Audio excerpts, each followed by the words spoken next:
Hello বন্ধুরা, কেমন আছো তোমরা? কয়েকদিন আগেই আমি জাভেদ আখতার এবং মুফতি সামাইল নাদভির একটা বেশ জনপ্রিয় আহ, বিতর্কের একটা রিভিউ দিয়েছিলাম। তাতে মূলত আমি আলোচনা করেছিলাম যে পরস্পরের কোন কোন যুক্তি ছিল এবং তাদের আর্গুমেন্টগুলোর ভিত্তিভূমি কী ছিল, এবং একটা রিভিউ বলতে গেলে তাদের দুর্বলতা কোথায় ছিল, শক্তি কোথায় ছিল, এগুলো তুলে ধরার চেষ্টা করেছিলাম। কিন্তু আমার যেটা ওখানে বক্তব্য ছিল এই, যে দুজনের অ্যাপ্রোচ ছিল আলাদা। যেমন সামাজিক বিভিন্ন বিষয়, সেগুলোকে তুলে ধরছিলেন জাভেদ আখতার, অন্যদিকে দর্শনের বিভিন্ন বিষয় তুলে ধরছিলেন মুফতি সামাইল নাদভি। আমার যেটা মনে হয়েছে যে মুফতি সামাইল নাদভির যে প্রশ্নগুলো ছিল সেগুলোর উত্তর জাভেদ আখতার দেননি, আবার জাভেদ আখতারের যে প্রশ্নগুলো ছিল সেগুলোর উত্তর মুফতি সাহেব দেননি। কিন্তু আজকে আমি চেষ্টা করব যে মুফতি সামাইল নাদভি তার যে প্রশ্নগুলো ছিল সেই প্রশ্নগুলোর দর্শন ভিত্তিক উত্তর কি হতে পারে, আমি আমার মতন করে মুফতি সাহেবের প্রশ্নগুলোর উত্তর দেওয়ার চেষ্টা করব। দেখো, প্রথমে মুফতি সাহেব তার আর্গুমেন্ট শুরু করেছিলেন এইটা দিয়ে যে বিজ্ঞান কি না, বিজ্ঞান কেবলমাত্র বস্তু বা ফিজিক্যাল জগৎ সেটাকে মাপতে পারে, আর ঈশ্বর ফিজিক্যাল বা বস্তু নয়, এটাকে তিনি বলছেন মেটাফিজিক্যাল। তাহলে বিজ্ঞানের পক্ষে কোনোভাবেই মেটাফিজিক্যাল জিনিসকে ধরা সম্ভব নয়। তাহলে প্রথম তার সিদ্ধান্ত হলো এই যে বিজ্ঞান দিয়ে কোনোভাবেই ঈশ্বরকে বোঝা সম্ভব নয়। কেন না, বিজ্ঞান ফিজিক্যাল জিনিসকে নিয়েই তার চর্চা, কিন্তু ঈশ্বর কোনো ফিজিক্যাল জিনিস নয়, ঈশ্বর হলো মেটাফিজিক্যাল। সুতরাং বিজ্ঞান দিয়ে কখনো ঈশ্বরকে খুঁজে বার করা সম্ভব নয় বা আলোচনা করা সম্ভব নয়। যেমন মেটাল ডিটেক্টর, এটা দিয়ে প্লাস্টিককে কিন্তু ধরা যাবে না, সেটা মেটালকেই ধরা যাবে। একইভাবে বিজ্ঞানকে দিয়ে ঈশ্বরকে খোঁজা যাবে না।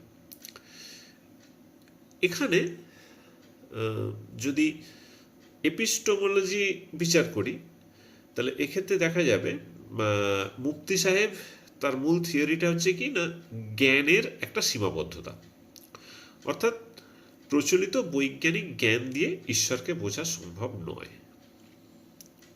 কিন্তু সত্যি কি তাই? মুফতি সাহেব কি ঠিক কথা বলছেন? যদি দর্শন দিয়ে এর উত্তর দিতে হয়, এর উত্তর দিতে হবে এক্ষেত্রে একজন ইউরোপিয়ান পণ্ডিত, তার নাম হচ্ছে কার্ল সেগান। তিনি বহু আগে কিন্তু এই জাতীয় যুক্তির উত্তর দিয়েছিলেন খুব সুন্দরভাবে। বলেছিলেন, ধরো কেউ দাবি করছে যে তার একটা গ্যারেজ আছে, এবং সেখানে একটা অগ্নি নির্বাপক ড্রাগন আছে। ড্রাগনের কিন্তু অস্তিত্ব আমরা কেউ দেখিনি, ড্রাগন হচ্ছে একটা কল্পিত জিনিস। এখন গ্যারেজের মালিক দাবি করছে যে তার একটা অগ্নি নির্বাপক যন্ত্র আছে। সেটা কি না, অগ্নি নির্বাপক ড্রাগন। এটা অদ্ভুত জিনিস। এখন এমন ড্রাগন যাকে কেউ ছুঁতে পাবে না, যাকে কেউ দেখতেও পাবে না। কল্পনা করে দেখো যে একটা গ্যারেজের মালিক, সে দাবি করছে তার একটা অগ্নি নির্বাপক ড্রাগন আছে, যে ড্রাগনকে ছুঁয়ে দেখা যায় না এবং চোখেও দেখা যায় না। তাহলে প্রশ্ন হলো, সেই ড্রাগন থাকলেই কি আর না থাকলেই কি? তাহলে এ থেকে আমরা কি সিদ্ধান্ত আসতে পারি? এ থেকে আমরা সিদ্ধান্ত আসতে পারি, যদি কোনো সত্তা ভৌত জগতে কোনো প্রভাবই না ফেলতে পারে, তার অস্তিত্বের দাবিকে বলা হয় আনফলসিফায়েবল।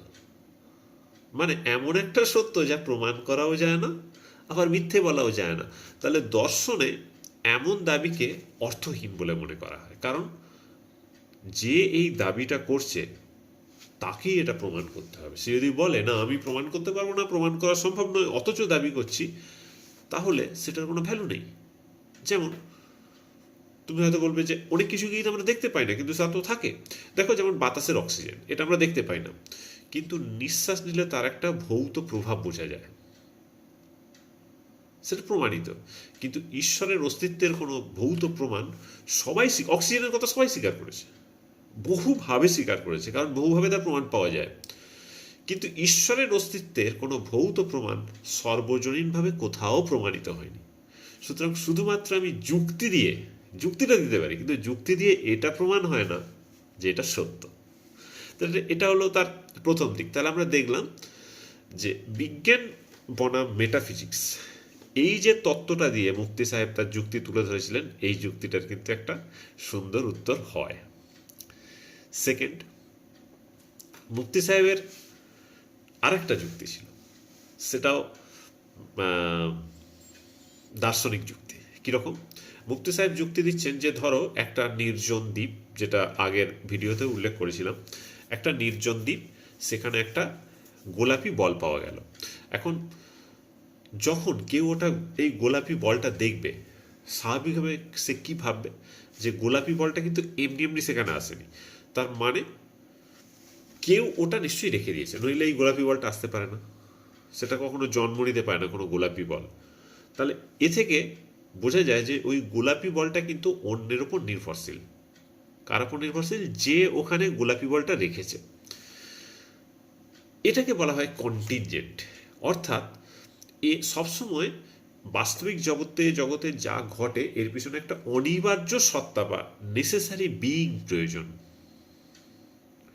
অর্থাৎ কোনো কিছু অসীম ধারা, যাকে বলি ইনফিনাইট রিগ্রেস, এটা সম্ভব নয়।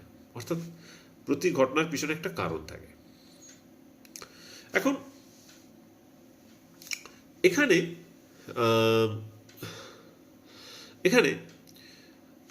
কোনো একটা ঘটনা সে কিন্তু নিজে কারণ নয়, অন্য কোনো ঘটনার পরিপ্রেক্ষিতে সেটা ঘটে। যেমন কি হলো, ওই যে গোলাপি বল, সে কিন্তু নিজে নিজে আসেনি, অন্য কারোর উপর নির্ভরশীল হয়ে সে সেখানে এসছে। সুতরাং এই নির্ভরশীলতার কথাটা একটা দার্শনিক দিক, যাকে বলা হয় প্রিন্সিপাল অফ সাফিসিয়েন্ট রিজন। এটাকে মুফতি সাহেব বলছেন। এবার এখানে এই যে যুক্তি, এর বিরুদ্ধেও কিন্তু একটা যুক্তি আছে। এই যুক্তিটাকে বলা হয় the fallacy of special playing. মানে যদি সব কিছুর জন্যই কারণ লাগে, তাহলে ঈশ্বরের জন্য কেন লাগবে না? তাই না? যদি সব কিছুতে কারণ আমরা খুঁজি, তাহলে ঈশ্বরের পিছনে আমি কারণ নেই এটা বলতে পারি না। আর যদি ঈশ্বরকে অকারণ বলি, যে ঈশ্বরের কোনো কারণ আমি খুঁজে পাচ্ছি না, এটা একটা অকারণ বা আনকজড, তো সেক্ষেত্রে বলা যায় যে মহাবিশ্বের মূল যে শক্তি, যেটা কি মহাবিশ্বের মূল শক্তি দুটো অংশ, একটা হচ্ছে ম্যাটার, একটা হচ্ছে এনার্জি।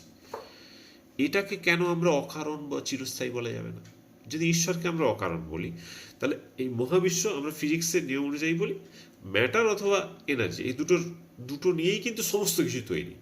তো এইটাও কেন আমরা তাহলে অকারণ বা চিরস্থায়ী বলবো না? অর্থাৎ গোড়া থেকেই সেটা ছিল। এবারে এইখানে এই যে মুফতি সাহেব যেটা এই যে স্পেশাল প্লিডিং করলেন, এখানে কিন্তু একটা যুক্তির দিক থেকেই ভুল করেছেন। কিরকম? মহাবিশ্বের ওপর তিনি যে নিয়মটা চাপাচ্ছেন, ঈশ্বরকে কিন্তু সেই নিয়মের বাইরে রাখছেন, এবং বাইরে রাখছেন তিনি কিন্তু কোনো প্রমাণ না দিয়ে। এখন প্রশ্ন হলো, ডেভিড হিউম তিনি কিন্তু বহু আগেই বলেছিলেন যে মহাবিশ্ব নিজেই একটা চিরন্তন অস্তিত্ব হতে পারে, যা শুরুও নেই শেষও নেই, চিরন্তন সেটা আছে। যদি মহাবিশ্বের কোনো সৃষ্টি থেকে থাকে, তাহলে ঈশ্বরকেও কিন্তু সেই দিকে আমাকে নিয়ে যেতে হবে। ঈশ্বরকেও বলবো কোনো জায়গায় তার সৃষ্টি আছে, তাহলে সেও কিন্তু নিজে নিজে সৃষ্ট হয়নি। কিন্তু যদি আমি বলি যে ঈশ্বর নিজে নিজে সৃষ্ট হয়েছিল, তেমন এই দাবিও কিন্তু উঠে আসে যে মহাবিশ্ব নিজে নিজে সৃষ্টি হয়েছিল, কেউ তাকে সৃষ্টি করে দেয়নি। যেমন একটা লাইনে দাঁড়িয়ে থাকা মানুষ, এবং সেই লাইনটা গোল হয়ে আছে, একটা গোল লাইন। এখানে প্রথম কে মানুষ, এটা খুঁজে বার করা কিন্তু সম্ভব নয়, লাইনটা তো গোল। অর্থাৎ সেখানে কোনো শুরু, গোল লাইনের কোন জায়গাটা শুরু, এর প্রয়োজনটা নেই। যদি এইরকম সিস্টেমটাই আমাদের মধ্যে চলে, যদি লাইনটাই গোল হয়, তখন এর শুরু কোন জায়গা থেকে আমরা কিন্তু খুঁজে বার করতে পারবো না। এই জায়গায় কিন্তু তার যুক্তির ভুল। 3 নম্বর, মুফতি সাহেবের আরেকটা যুক্তি কি, আরেকটা যুক্তি তিনি যেটা বলছেন যে প্রবলেম অফ এভিল ও পরীক্ষা। মানে এই ক্ষেত্রে তিনি বলছেন যে যেখানে জাভেদ সাহেব যুক্তি দেখাচ্ছেন যে পৃথিবীতে যে এত কষ্ট, গাজার সদ্য জন্মানো শিশুরা বোমায় মারা যাচ্ছে, ঈশ্বর কি করছে, তখন মুফতি সাহেব যুক্তি দিচ্ছে যে এই যে দুনিয়ায় আমরা যে দুঃখ কষ্ট পাই এটা হচ্ছে ঈশ্বরের দেয়া পরীক্ষা। মানে যেমন ডাক্তার বাচ্চাকে একটা ব্যথানাশক ইঞ্জেকশন দেয়, বাচ্চাটার ব্যথা হয় ইঞ্জেকশনটা নিয়ে, কিন্তু সেটা আসলে তার ভালোর জন্য। তেমন ঈশ্বর আমাদের কোনো বৃহত্তর মঙ্গলের জন্য কষ্ট দেয়। এটা হচ্ছে মুফতি সাহেবের যুক্তি। মানে এখানে মুফতি সাহেব যেটা করছেন কি না, ঈশ্বরের যে মহিমা এবং একই সঙ্গে ঈশ্বরের যে নিষ্ঠুরতা, দুটোর মধ্যে একটা সমন্বয় স্থাপনের চেষ্টা করছেন। এবারে এখানে পাল্টা যুক্তি কি হতে পারে, এখানে যুক্তি হতে পারে যে ইঞ্জেকশনটা কি জন্য দেওয়া হয়, ইঞ্জেকশনটা দেওয়া হয় কিন্তু রোগ সারাবার জন্য। কিন্তু যখন গাজায় একটা নিষ্পাপ শিশু ধ্বংসস্তূপে মারা যাচ্ছে, তার কোনো রোগও সারে না এবং কোনো তার পরীক্ষাও হয় না, এবং সদ্যজাত কোনো শিশু তো কোনো পাপ করে না যে তাকে শাস্তি দিতে হবে তার কোনো ভুল কাজের জন্য। সুতরাং এই যে অপ্রয়োজনীয় কষ্ট, এই কষ্টটা কোন জাতীয় কষ্ট ঈশ্বর দিচ্ছেন, এটা কিন্তু অপ্রয়োজনীয় কষ্ট। কিন্তু খুব কায়দা করে মুফতি সাহেব এই অপ্রয়োজনীয় যে কষ্ট, এই তত্ত্বের মধ্যে ঢুকলেন না, খুব বুদ্ধি করে এড়িয়ে গেলেন, বা তার মাথায় আসেনি, যে কোনো একটা হতে পারে। এই যে অপ্রয়োজনীয় কষ্ট পৃথিবীতে আছে, এর কোনো মঙ্গলজনক ব্যাখ্যা নেই। একটা সদ্য জন্মানো শিশু যখন প্রবল কষ্ট পেয়ে মারা যাচ্ছে, তাতে কি মঙ্গল থাকতে পারে, ঈশ্বর এর মধ্যে তিনি কি মঙ্গল সাধন করছেন, প্রশ্ন তো আসবে, কিন্তু এর কোনো ব্যাখ্যার মধ্যে মুফতি সাহেব ঢোকেননি। এখন এখানে তো প্রশ্ন আসতে পারে, যদি ঈশ্বর সর্বশক্তিমান, যেটা ঈশ্বর বিশ্বাসীরা দাবি করে, তাহলে তিনি পরীক্ষা নিতে পারতেন ব্যথাহীনভাবে, তার এত ব্যথা দেওয়ার কি প্রয়োজন ছিল? আর যদি ব্যথাহীনভাবে তিনি দিতে না পারেন, তাহলে কি প্রমাণ হয় তিনি সর্বশক্তিমান নন? তাহলে কেউ একজন বলেছিলেন, এপিকিউরাস, তিনি বলেছিলেন যে ঈশ্বর যদি খারাপ বা মন্দ এটাকে দূর করতে চান তো ঈশ্বর আমাদের সকলের মধ্যে থেকে খারাপ জিনিসকে দূর করতে, অথচ তিনি দূর করতে পারেন না। এ থেকে প্রমাণিত হয় যে ঈশ্বর অক্ষম। আর তিনি পারেন কিন্তু চান না, যদি এটা হয় তাহলে বলতে পারি তিনি বিদ্বেষ পরায়ণ। আমার কথা নয়, এটা হচ্ছে এপিকিউরাসের কথা। যেমন একজন শিক্ষক আগে থেকেই জানেন যে কোনো ছাত্র ফেল করবে, তবু তাকে ফেল করানোর জন্য তাকে কোনো একটা কঠিন পরীক্ষায় বসানো হলো, তখন এটা কি হয়? শিক্ষককে কিন্তু ন্যায় বিচারক বলা যায় না। আর এরপরও মুফতি সাহেবের আরো একটা বেশ ভালো যুক্তি ছিল। সেই যুক্তিটা হচ্ছে, যাকে তিনি বলছেন যে ঈশ্বর যদি না থাকতো তাহলে নৈতিকতার কোনো নির্দিষ্ট ভিত্তি থাকতো না, সংখ্যাগরিষ্ঠ যা বলবে সেটাই ঠিক হতো। এবারে ঈশ্বর আমাদের সঠিক এবং ভুল এটা ঠিক করার একটা নৈতিক মানদণ্ড দেন। মানে ঈশ্বর না থাকলে কোনো নৈতিক মানদণ্ডের কোনো একটা ভিত্তি আমরা স্থির করতে পারতাম না, যে কোনটা সঠিক কোনটা নৈতিক। ঈশ্বর আছে বলে আমরা স্থির করতে পেরেছি, নাহলে কি হতো, বেশিরভাগ লোক যেটা বলতো সেটা কি মেনে নিতে হতো। ঈশ্বর আমাদের কি করছেন, একটা স্থায়ী মানদণ্ড করে দিচ্ছেন খারাপ এবং ভালোর মধ্যে, সঠিক বা ভুলের মধ্যে। সুতরাং এর মধ্য দিয়ে যেটা মুফতি সাহেবের দাবি, যে এই যে নৈতিকতা আমাদের মধ্যে ভালো মন্দ, এটা কোনো জাগতিক বিষয় নয়, এটা একটা ঈশ্বর নির্দিষ্ট কোনো বিষয়, আকাশ থেকে যেন চলে এসছে এই নৈতিকতাটা। কিন্তু এটা কি সত্যিই ঠিক? আজ থেকে 2500 বছর আগে যদি আমরা প্লেটোর কে দেখার চেষ্টা করি, সেই সময় তিনি প্রশ্ন করেছিলেন, কোনো কাজ কি ভালো বলেই ঈশ্বর তা পছন্দ করেন, বা ঈশ্বর পছন্দ করেন বলেই কি সেটা ভালো? কোনো জিনিসকে আমরা ভালো কেন বলি? আমরা তো সবসময় বলি যে এটা ভালো এটা খারাপ। তাহলে এই ভালো বলার সময় কি আমাদের মাথায় এটা আছে যে ঈশ্বর ভালো বলেন তাই এটা ভালো, বা ঈশ্বর এটাকে ভালো মনে করেন তাই এটা ভালো? তাহলে এমনও তো হতে পারে যে আমরা যেটাকে মনে করছি ভালো, অর্থাৎ বেশিরভাগ মানুষের পক্ষে, সোসাইটির পক্ষে ভালো, এবং সময়ের তালে তালে জ্ঞান বিজ্ঞান যত ডেভেলপ করে ভালো ডেফিনেশন পাল্টে যায় সময়ের তালে তালে। এখন যেমন বলি সাস্টেনেবল ডেভেলপমেন্ট, সব ডেভেলপমেন্টই ভালো নয়। কয়লা পুড়িয়ে যদি প্রচুর দূষিত করে ভালো হয় সেটা ভালো নয়, এটা একটা সময় সেটাকে ভালো বলে মনে করা হয়েছিল। জ্ঞান বিজ্ঞানের উন্নতির সাথে সাথে ভালোর ভিত্তিটাও কিন্তু পাল্টায়, কিন্তু তার একটা বেসিক দিক হলো সেটা সংখ্যাগরিষ্ঠ মানুষের কাছে ভালো কিনা, মানে ঈশ্বর সেটাকে ভালো মনে করেন কিনা সেটা কিন্তু আমরা জেনারেলি মনে করি না। তাহলে ঈশ্বর ছাড়াও কিন্তু আমরা ভালো বা মন্দ এটা স্থির করতে পারি। ধরা যাক ঈশ্বর কোনো জায়গায় লিখেছেন যে মানুষকে খুন করা ভালো, সাপোজ, সেটাকে আমরা ভালো বলে মেনে নেব? অনেক ক্ষেত্রে তো মেনে নেন, অনেকে মেনে নেন না, যদি কোনো ধর্মে থেকে থাকে, জানি না। তো যাই হোক, এক্ষেত্রে একটা জিনিস কি, যে নৈতিকতা এমন নয় যে কোনো অলৌকিক মানে আকাশ থেকে চলে আসা কোনো আদেশ যে এটা করো ওটা করো, এরকম নয়। এটা একটা সোশ্যাল কন্ট্রাক্ট, মানে একটা সামাজিক চুক্তি। যখন আমরা সমাজবদ্ধভাবে টিকে থাকি তখন বিবর্তনের ধারায় স্বাভাবিকভাবে আমাদের মধ্যে অভিজ্ঞতা চলে আসে যে কোন জিনিসটা ভালো। সময়, বুদ্ধি, বিজ্ঞান সব কিছু এই ভালো ডিফিনেশনটা চেঞ্জ করতে থাকে কিছুটা পরিমাণে, বেসিক দিকটা থাকে, এবং এই ভালো আমাদের ক্রমশ ডিএনএর সঙ্গে মিশে যায়। ফলে আমরাও একটা কাজ করার সময় সিদ্ধান্ত নিই নিজের কাছেই যে কাজটা আমি ঠিক করছি কি ভুল করছি। যেমন মা তার সন্তানকে যে ভালোবাসে, এখানে কোনো পুরস্কারের লোভে ভালোবাসে না বা নরকের ভয়ও নয়। মা তার সন্তানকে কি ভালোবাসে যে ভালো না বাসলে আমি নরকে চলে যাব বা ভালোবাসলে আমি স্বর্গে যাব? তেমন এগুলো একটা মানুষের স্বতঃস্ফূর্ত সহমর্মিতা, ভালোবাসা, অভিজ্ঞতা সব কিছুরই একটা ফলপ্রকাশ। সুতরাং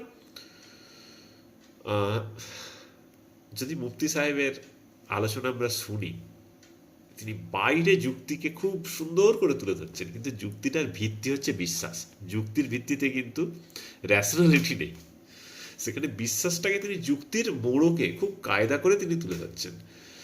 ফলে দার্শনিক দৃষ্টিকোণ থেকেও কিন্তু মুফতি সাহেবের প্রতিটা আর্গুমেন্টকে প্রশ্ন করা যায়। কিন্তু জাভেদ আখতারের যেটা অবদান, সেটা হলো অবস্থান হলো যা জানি না ডাইরেক্ট তিনি বলে দিচ্ছেন, যা জানিও ডাইরেক্ট বলে দিচ্ছেন। কোনো কৌশল মানে কূট কৌশল তার মধ্যে নেই। তার কাছে এটা মূল প্রশ্ন যে সব কিছুকে প্রশ্ন করো, এমন নয় তোমার উপর কেউ চাপিয়ে দিল আর তুমি সেটাকে বিশ্বাস করে গোটা লাইফ কাটিয়ে দিলে।